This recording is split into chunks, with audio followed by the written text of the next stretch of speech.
Like and subscribe చేయండి. చాలామంది చూస్తున్నారు కానీ సబ్స్క్రైబ్ చేసుకోవట్లేదు. అలాగే లైకులు కూడా ఇవ్వట్లేదు. కొంచెం లైక్ అండ్ సబ్స్క్రైబ్ చేయండి. 500 టార్గెట్ పెట్టుకున్నాను. అది రీచ్ అవ్వాలంటే మీ సపోర్ట్ నాకు కావాలి. ప్లీజ్ మై సపోర్ట్ ఇవ్వండి కొంచెం నాకు. అలాగే వాళ్ళ ఓటింగ్ ట్రెండ్స్ ఎలా ఉన్నాయి అనేది ఇప్పుడు మాట్లాడుకుందాము. ఫస్ట్ ప్లేస్లో అయితే చేంజ్ అయితే వచ్చింది. అది ఎవరనేది చెప్పుకునే ముందు చిన్న విషయం ఒకటి చెప్తాను.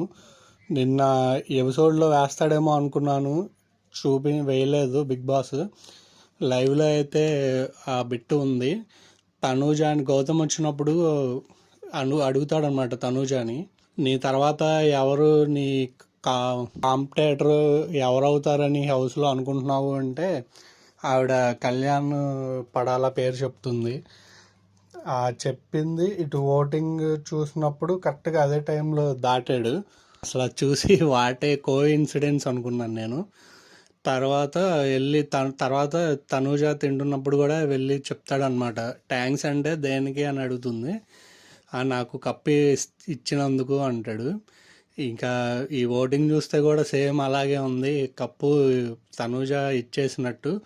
చూద్దాము, ఇంకా 3 వీక్స్ ఉన్నాయి కదా, ఈ 3 వీక్స్ ఇలాగే కొనసాగితే మటుకు కప్పు ఇదైద్ది. ఏమైనా తారుమారు జరిగితే మనం చేసేది. దీంతో చెప్పేసా కదా ఫస్ట్ ప్లేస్లో ఎవరున్నారనేది. Kalyan Padala first place, second ప్లేస్లో వచ్చి తనూజ పుట్టస్వామి, థర్డ్ ప్లేస్లో ఇమానియల్ ఉన్నాడు, ఫోర్త్ ప్లేస్లో వచ్చేసరికి సంజన గారు ఉన్నారు. కాల్దొస్తే ఈవిడ వల్ల కొంచెం కాంట్రవర్సీలు అయితే బయట కూడా బాగా జరుగుతున్నాయి. అసలు బిగ్ బాస్ ఆపేయాలి అన్న ఇది కూడా వచ్చింది. మరి ఈమెది ఏమైద్ది అనేది చూద్దాము. తర్వాత ప్లేస్లో బర్నీ అన్న ఉన్నాడు ఫిఫ్త్ ప్లేస్లో. ఓటింగ్ అయితే పెరిగింది. నిన్న వాళ్ళ అమ్మాయికి ఇచ్చిన మాట నెరవేరలేదని చాలా బాధపడ్డాడు కదా, ఆ సెంటిమెంట్ అనేది బాగా వర్కౌట్ అయింది. కానీ చూస్తే పాపం చాలా జాలేసింది. తర్వాత బాటమ్ నుంచి థర్డ్ పొజిషన్లో సుమన్ శెట్టి అన్న ఉన్నాడు. తర్వాత బాటమ్ నుంచి సెకండ్లో డీమన్ పవన్ ఉన్నాడు. బాటంలో వచ్చేసరికి దివ్యనిగిత ఉంది.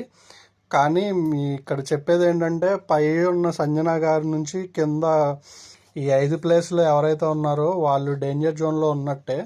వాళ్ళ ఫ్యాన్స్, మీలో ఎవరైనా వాళ్ళ ఫ్యాన్స్ ఉన్నట్టయితే హాట్స్టార్లో, జియో హాట్స్టార్లోకి వెళ్ళి ఓట్లు వేసుకోండి.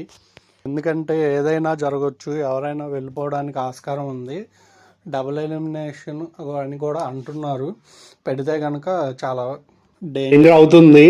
అది ఇక తర్వాత చేసేదేమి ఉండదు. అందుకని మీరు ఓటు వేసుకోండి. అలాగే నా ఛానల్ని లైక్ అండ్ సబ్స్క్రైబ్ చేయండి, కొంచెం సపోర్ట్ చేయండి. Thank you friends.